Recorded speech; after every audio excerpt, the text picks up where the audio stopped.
A ver, la historia tiene sus momentos raros, ¿no? Pero luego están esos momentos que son otro nivel. Momentos en los que la historia no solo se vuelve loca, es que se tira por un barranco en llamas. Y hoy vamos a hablar de uno de esos. El día en que la Iglesia Católica pensó que la mejor manera de arreglar un problemilla político era, pues, juzgar a un muerto. Sí, a un cadáver. Y no, esto que leen no es el guión de una peli de terror de serie B, que va. Es una cita tal cual de una crónica del siglo IX. Porque en enero del año 897, literalmente, esto pasó de verdad. Un papa que llevaba ya 9 meses criando malvas fue sentado en un tribunal. Claro, la pregunta es obvia, ¿no?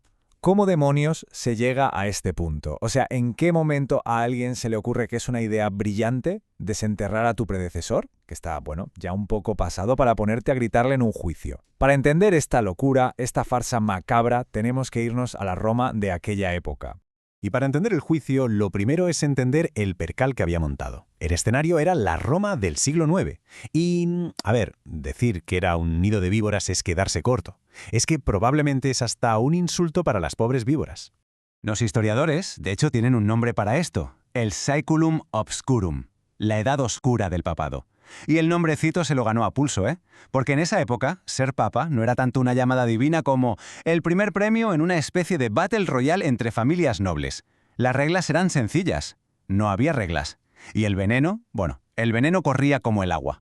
Mirad esta línea de tiempo, es que es de locos. Una auténtica puerta giratoria. Se muere un papa, el siguiente dura 15 días. El que viene después es el que monta todo este circo del juicio y, claro, acaba estrangulado. Y el de después de ese, 20 días. Parecía un reality show de estos salvajes en el que literalmente no quedaba ni el apuntador.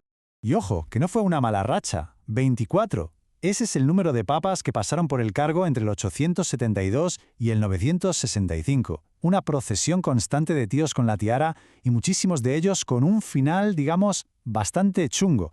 La estabilidad como que no se llevaba mucho.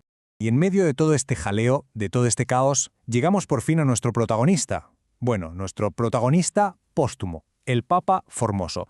El hombre en el centro de todo, cuyo cadáver, seamos sinceros, tuvo un día de juicio bastante peor que el de la mayoría de la gente. La carrera de este señor fue una montaña rusa, pero de las que marean. Era un diplomático brillante, sí, pero también un personaje que se metía en todos los charcos. Lo clave de todo esto es la parte de la excomunión, y sobre todo un juramento que le obligaron a hacer, el de no volver a pisar Roma ni buscar más cargos en la Iglesia. Quédense con este detalle, porque es el meollo de todo el asunto. Sus enemigos, desde luego, tenían muy buena memoria para estas cosas. Vale, aquí tenemos el tablero de juego, el Juego de Tronos de la época. Formoso estaba pillado en medio de dos superfamilias, los espoletanos, que eran los amos del centro de Italia, y los carolingios, los herederos de Carlomagno. Su objetivo era bastante básico, la verdad: sobrevivir. Y para eso, pues intentó jugar a dos bandas a ver qué pasaba. Pero claro, jugar a dos bandas es lo que tiene, que te puedes quemar. Y Formoso se quemó, pero bien. En el 896 tomó una decisión que fue su sentencia de muerte. Bueno, su sentencia posmuerte. Coronó emperador a Arnulfo, el de los carolingios. Para la familia de Spoleto, esto fue la traición máxima, y ahí mismo le pusieron la cruz. Aunque él no lo supiera, acababan de sentenciar su memoria. Poco después se mueren tanto Formoso como su protegido, Arnulfo. Y claro, los espoletanos vuelven a Roma con ganas de fiesta. Bueno, de revancha. Y su hombre de paja en el Vaticano, el nuevo Papa Esteban VI, estaba encantado de la vida de dársela. Y así, amigos, se preparó el escenario para el show más bizarro de la historia, el Sínodo Sorrenda, el Sínodo cadavérico. El procedimiento fue una locura meticulosamente organizada. Paso 1, desenterrar el cadáver, que llevaba 9 meses ahí a lo suyo. Paso 2, vestirlo con todos los trapos papales. El olor en esa basílica debía ser memorable. Paso 3, lo sientan en el trono papal. Y el toque de genio final: le ponen a un pobre diácono que debía estar temblando como un flan para que hablara por él. Una producción de Dier, vamos. Es que hay que imaginarse la escena. El Papa Esteban VI, haciendo de fiscal, gritándole a un cadáver en descomposición. Y el cadáver, pues, como era de esperar, no estaba por la labor de colaborar. Cero comunicativo. Y entonces, en un giro de guión totalmente inesperado, el acusado se negó a declarar. El cadáver guardó silencio. Su derecho a permanecer callado fue, digámoslo así, escrupulosamente respetado. A ver, Al final los cargos eran lo de menos. Eran una excusa barata. Que si perjurio por aquel juramento de hacía 1000 años, que si transmigración ilegal, una norma interna de la Iglesia que no le importaba a nadie. Y lo mejor de todo, ambición. ¡Ambición! O sea, el requisito número 1 para llegar a algo en la Roma de aquella época. Era todo un puro teatro, un paripé político. El veredicto, sorpresa, sorpresa, culpable.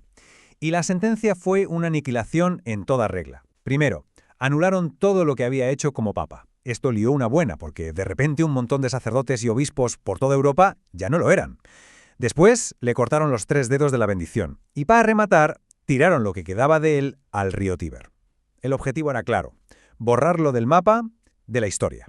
Pero aquí es donde el plan perfecto de Esteban VI se va al garete. Porque resulta que incluso en el siglo IX a la gente como que no le hacía mucha gracia ver un papa desenterrando y mutilando a su predecesor. ¿Quién lo diría, eh? El tiro le salió por la culata, pero de forma espectacular. La reacción en Roma fue brutal. La gente se indignó y con razón. Este circo macabro fue la gota que colmó el vaso.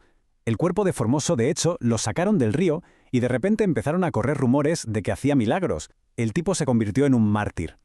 ¿Y Esteban? Pues a Esteban, en cuestión de meses, lo quitaron de en medio, lo encarcelaron y lo estrangularon. Al final el cadáver le ganó la partida en el Tribunal de la Opinión Pública.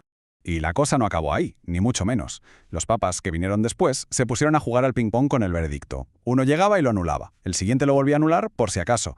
Pero luego, años más tarde, en el 904, llega un tal Sergio III, que curiosamente había sido uno de los que montó el juicio original, y ¡zas!, vuelve a declararlo todo válido y a Formoso culpable otra vez. Un caos administrativo y legal de no temenés. Al final, y esto es lo más irónico de todo, el legado de esta locura tuvo hasta su parte buena. Por un lado, a alguien se le encendió la bombilla y se estableció la regla bastante sensata de no volver a juzgar a gente muerta. Por otro, el lío legal con los curas y obispos que ordenó Formoso duró décadas. Pero lo más importante fue que este episodio se convirtió en el símbolo de la vergüenza, el ejemplo perfecto de lo bajo que había caído el papado. Y eso al final fue lo que encendió la mecha para que, un siglo después, llegaran reformas de verdad.